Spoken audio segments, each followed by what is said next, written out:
This is the Daily Rewind. The time now is 9 p.m. on January 16th. Here are the top headlines and stories you missed throughout the day. We are following breaking news from Norfolk. A man was hurt after he jumped out of a second-story window to escape that house fire. The fire happened around 7 this morning on Colley Avenue. We're told the man was rushed to the hospital for treatment. No one else was hurt. We're still working to learn more from firefighters. Be sure to stick with us on air and online. A man who stole expensive calculators from a Walmart in Norfolk will spend 3 months in jail.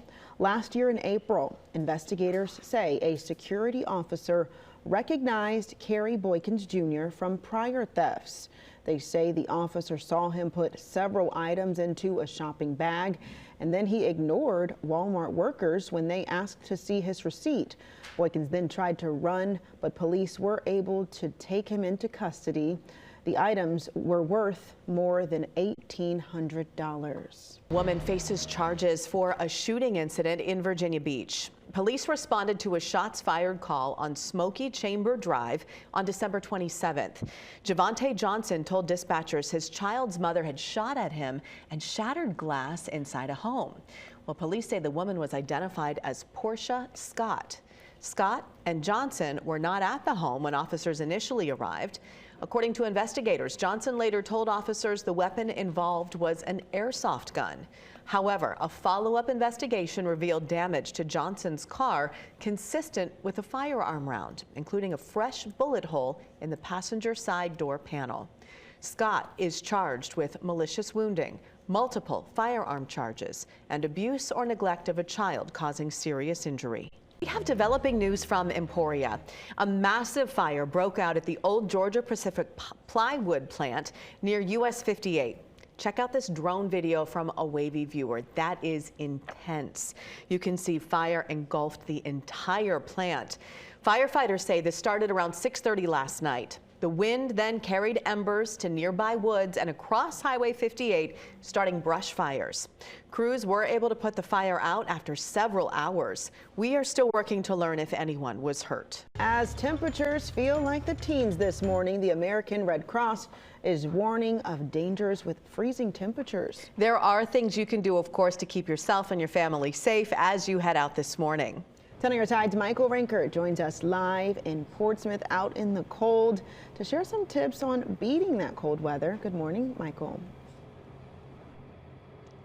Good morning, Kiana and Katie. From heating your home to staying warm once you leave your house, it's important to keep safety in the top of your mind. And the American Red Cross says the best way to do that is to make a plan for your day. From the start of your day to leaving your house to coming home, make sure that you are prepared for the elements outside. And for the instances of potential inclement weather, whether it is snow or freezing rain, you need to be prepared. It's important to have 3 essential items in your car most of the year. That's a blanket, a flashlight, and then also a sand. If the roads are icy, you can use the sand to help clear up the roads, and then also maybe just a snack like a Nutri-Grain bar, something along those lines. But then at home, if you're using a heater, make sure there's plenty of space around that. The Red Cross says 3 feet is a safe amount of space there. And then know the signs of frostbite and hypothermia. Those include numbness, discoloration, shivering, confusion, or even drowsiness. And then when the temps get below freezing like they are this morning, the Red Cross urges everyone to have a plan, and that starts with what you're wearing. Layers is the best approach, making sure you're covering your head, your ears, your hands, and then you're limiting the amount of time that you're going to be outdoors. So that means you're limiting your exercise, limiting your work if possible. If you do have to work outside or you're going to be working out, taking frequent breaks, and then finally making sure that you're listening to your body and that you're watching for the signs and symptoms of cold-related illnesses. And I can tell you, for one, wearing layers does work. I got 2 jackets on as well as 2 pairs of pants, and I've stayed pretty warm out here this morning.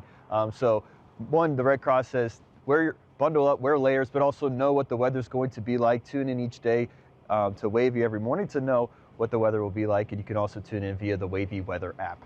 Yesterday was Dr. Martin Luther King Jr.'s birthday, and to honor his life and legacy, the Urban League of Hampton Roads surprised a crowd of more than 4,000 community leaders with a speech from his son, Martin Luther King III.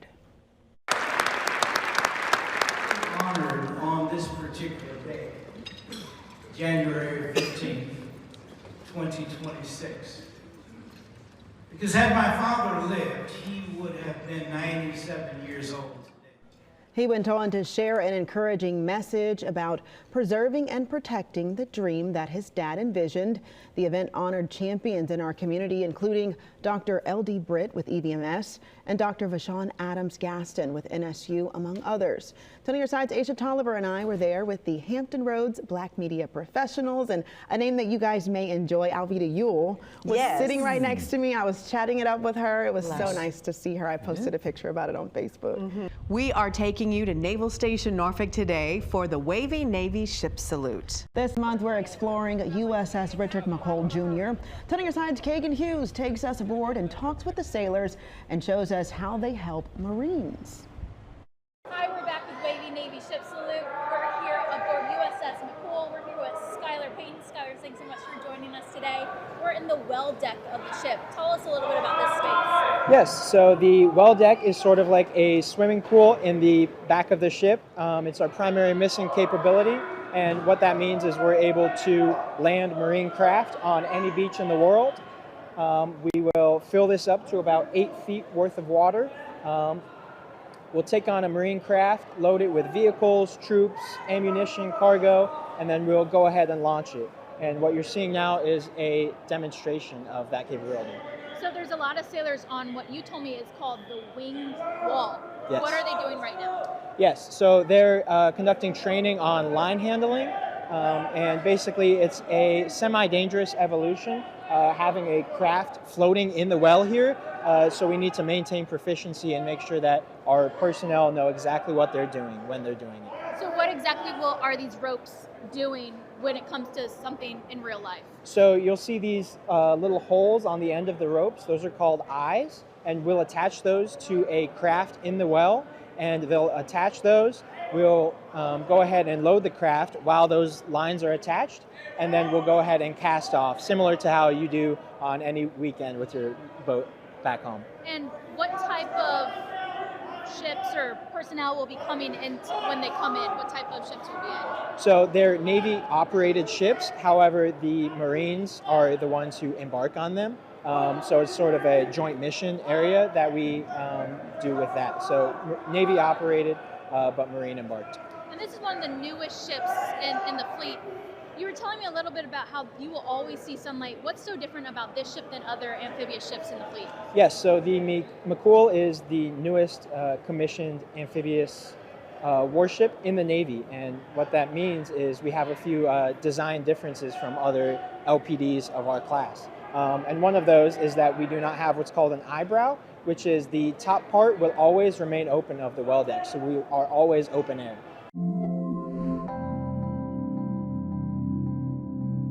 New details are emerging about the shooting of Norfolk real estate broker Judy Boone on New Year's Eve. Tonight on Your Side's Regina Mobley just returned from a press conference about the case and brings us the latest. It was 11:55 p.m. on New Year's Eve when someone opened fire from the bayfront side of the East Ocean View Avenue home. A family member tells 10 on Your Side 1 to 3 gunshots were fired into Boone's bedroom. The blinds were open and Boone could not see the danger, but it appears the shooter had a clear view of Boone, who was lying in her bed. Attorney Peter Decker III offered one detail that makes the case even more disturbing. Did she have surveillance video of this? She did, but apparently the intruder, or whatever you want to call this person, moved the cameras, was able to reach the cameras, maybe used a stick or whatever to point the cameras away from the back porch. So we do not have any photographic evidence, and that's why we're asking the community, please check your Ring cameras for the whole night of December 31st. 10 on Your Side captured video of the displaced surveillance camera that sits near a beach access that is commonly used by locals. We're also hearing more details after a man charged with shooting a police officer in Portsmouth was found not guilty. Officers were called for a possible hostage situation at the Henley townhomes on March 10th. Police did not have an exact address, so they knocked on several doors, including the door to Rakeem Christian's home. Christian's attorney says 10 minutes before the officers knocked, Christian received a threatening call from the boyfriend of his daughter's mother, which created confusion on who was at the door. Officer Rashad Banks admits he didn't identify himself as police and says Christian fired a shot as soon as he opened the door, grazing the officer. I think that the evidence truly created a reasonable doubt about whether, first of all, he even knew that the person that was knocking at his door was a police officer. It was dark. There was no indication that it was a police officer. The police vehicle was parked at some distance. The officer did not announce that he was an officer. There was simply 5 loud raps on the door. So first, I think there was a legitimate question. Did the Commonwealth show beyond a reasonable doubt that he even knew this person was a police officer? For more on this story, head on over to wavy.com. 4 adults, 2 dogs, and 2 cats are displaced after a late-night house fire in Virginia Beach. These are photos from Southern Point Circle off North Great Neck Road. The fire happened just after 11 last night, and 1 person went to the hospital. We're working to find out how that person's doing now. Investigators say the cause was deemed accidental.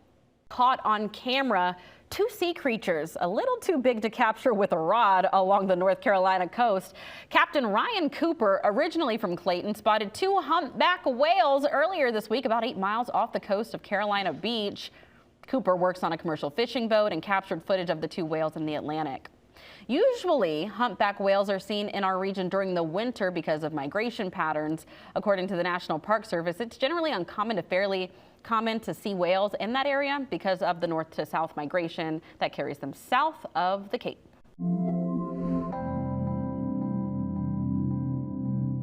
Now in Norfolk, police say they are investigating an undetermined death. Officers were called to Front Street just off Brambleton Avenue near the waterfront around 9:45 this morning. The call came in about an unresponsive person. Police found a man dead. The medical examiner will determine the cause of death. Breaking news in Virginia Beach. A car plunged into the water this afternoon near the Lesnar Bridge. Witnesses say several Good Samaritans jumped into the cold water to help the driver, and then they needed help themselves. 10 on your side, Cheyenne Pagan joins us now live from the scene. Cheyenne, what can you tell us right now?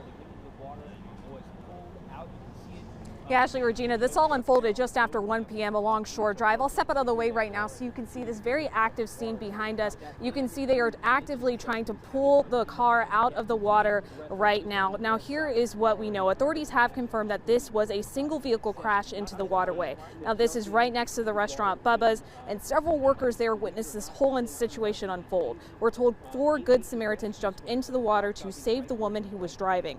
In the video, we've seen the people are on top of the car trying to break the glass and rescue the woman from the car. We're told that ultimately the Coast Guard had to come in and rescue those that had jumped in. Now we are waiting for updates from authorities about the condition of everyone who has been involved, and we will continue to follow this story and bring you the latest updates as we get them. Have new and disturbing information about who shot real estate broker Judy Boone on New Year's Eve. In a news conference today, we learned Boone had a surveillance camera outside her home, but it appears someone tampered with it before the shooting. As 10 on your side reported last night, the Boone family is offering a $25,000 reward after all apparent leads have been exhausted. I spoke with Boone via video conference about the night she was shot in the stomach. I was watching Russell Crowe's Beautiful Mind, and thankfully the woman on the movie started screaming. I think that was it prompted me to scream. It was 11:55 p.m. on New Year's Eve when someone from the bayfront side of the East Ocean View Avenue home opened fire. Boone tells 10 on your side gunshots were fired into her bedroom as she watched the movie. Her attorney, Peter Decker III, in a news conference offered one detail that makes the case even more disturbing. Did she have surveillance video of this? She did, but apparently the intruder, or whatever you want to call this person, moved the cameras, was able to reach the cameras, maybe used a stick or whatever to point the cameras away from the back porch. So we do not have any photographic evidence, and that's why we're asking the community, please check your Ring cameras. Or it could be a disgruntled somebody that I heard, but I don't know. Boone is on the mend, and she told me that she is looking forward to riding on a float for the annual St. Patrick's Day Parade in March in Ocean View. Now, is there going to be a lot of accumulation? Probably not, but we'll give you the details nonetheless because it could impact some of you, especially where we see that changeover from a little bit of a rain to snow, and then the cold air comes on in afterwards. So you may be looking at a freeze as we head into Sunday and into Monday. A lot of things that we're detailing for you. Mother Nature's just throwing everything at us. Right now, though, it's a nice day. Sunshine out there, high pressure's in control. It is a cool day today, though. It's another one of those days where temperatures, of course, are back down into the 40s across the area. Right now, not much going on. Some snow well to the north of Richmond right now. Not so much for our area. We're looking pretty clear. This system, though, that's wrapped up into the Great Lakes, there's a cold front that's draped to the south. It's going to continue to push its way east as we go throughout the next 24 to 48 hours and essentially just stall right over top of us. After that happens, we'll get another wave of moisture coming out of the Gulf and out of the southeast coast. That's going to be the main system that gives us the chance for winter weather coming up for the day on Sunday. So temps right now, again, it's into the 40s. Things are really quiet, though. We'll stay quiet heading into the evening and overnight as temperatures drop down into the 30s. Most of us likely not falling down to below freezing, maybe some inland areas, but staying dry. That's at least the good news. Tomorrow, maybe the slim chance for a shower, but things are much warmer out there. Some of us could even get up near 60 degrees across the area. Then here comes that system. Low pressure moves off to the north and east, and we could be seeing some snowfall across parts of Hampton Roads. The future is looking safer for women drivers. A bipartisan bill is moving closer to requiring crash test dummies shaped like women. Yeah, studies show that women are 73% more likely to be seriously hurt in a crash than men.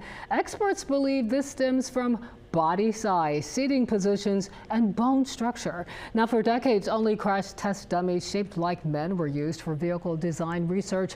That test dummy represented the 50th percentile of men in the U.S. And recently, a crash test dummy shaped like a woman has been introduced, but at 110 pounds and 4 feet 11 inches tall, it only represents about 5% of women in America. A bipartisan group of women senators sponsored the She Drives Act, which would require a woman test dummy that represents more of the female population. It represents about the 5th percentile of the female population in the United States. So that means that 95% of the women in our country are bigger than that small female dummy. So yes, it is a very small dummy. It actually is about the size of a typical 12 or 13-year-old. Transportation Secretary Sean Duffy revealed a new female test dummy that some believe better represents the population, but it's still not mandated. That mandate heads to the Senate and House before it will go to President Donald Trump for his signature. Felony charges against a man in a dog attack investigation could come back. That's right. It is a case we've been following since last year. You may remember Robert Packer as the man wearing a Camp Auschwitz sweatshirt during the January 6th riot at the nation's capital. Newport News police charged Packer as the owner of a dog that bit 4 people in September. 10 on your side's Karina Garcia has today's update from court. This is Barber Drive. It was the scene of a horrific animal attack that took place in September of last year. 4 people were sent to the hospital after they were brutally attacked by 2 dogs. The owner, Robert Packer, appeared before a judge in Newport News this morning. 5 of his misdemeanor charges relating to this case were dismissed. Investigators say the 4 victims suffered deep bite wounds to their arms, legs, and faces. All 4 were taken to the hospital and required surgery. Witnesses told police 2 dogs were involved. Records show the animals belonged to Robert Packer, who was later charged in connection with the attack. But in court this morning, the charges were dropped. Prosecutors dismissed all 5 misdemeanor counts tied to the case. But in court this morning, those charges were dropped. Prosecutors dismissed all 5 misdemeanor counts tied to the case. Packer's attorney says the Commonwealth could pursue a different route. All the misdemeanors, and they have an intent to directly indict him on 4 felonies. And it'll be 4 felonies that were the same type of felonies that were the basis of the probable cause hearing about about a week ago, and at that hearing, the court did not find the evidence sufficient to even show probable cause I committed these offenses. His attorney explains a judge already reviewed those felony allegations during a probable cause hearing last week and ruled the evidence was not strong enough to move forward.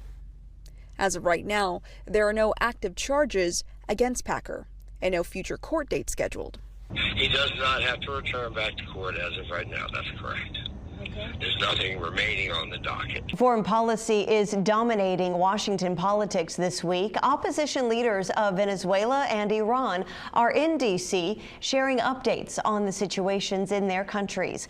Meanwhile, several senators are visiting Denmark as President Donald Trump continues calling for the U.S. to take over Greenland. Gabrielle Caracciolo has the latest. The president is threatening to put tariffs on countries that don't go along with his plan to annex Greenland from Denmark. At the same time, a bipartisan group of lawmakers is in Denmark today. It all comes as tensions are rising in Iran and Venezuela. As the deaths of protesters rise in Iran, the exiled crown prince is in Washington, calling on President Trump to intervene. The so-called Islamic Republic is not the government of Iran. It is a hostile, occupying force that's hijacked our homeland. The protests began when the value of the Iranian rial plunged just before the new year. Days later, the U.S. military captured Venezuelan dictator Nicolas Maduro. We are definitely now into the first steps of a true transition to democracy. Venezuelan opposition leader Maria Corina Machado, also in Washington, gave an update following her White House meeting. Venezuela is going to be free, and that's going to be achieved with the support of the people of the United States and the president. She gave me her Nobel Prize. I was very, very impressed. She's this is a fine woman. Meanwhile, the president still wants to take Greenland. I may put a tariff on countries if they don't go along with Greenland, because we need Greenland for national security. But a bipartisan group of lawmakers is in Denmark trying to tone down the political rhetoric. We spoke with clarity about the importance that the people of Greenland make their decisions about their future. Greenland needs to be viewed as our ally, not as an asset. Lawmakers say the goal of this trip is to hear from people directly, adding that Congress would need to be involved in any financial acquisition of land. Many in both parties are standing with Denmark and Greenland in their opposition to a takeover. In Washington, I'm Gabrielle Caracciolo.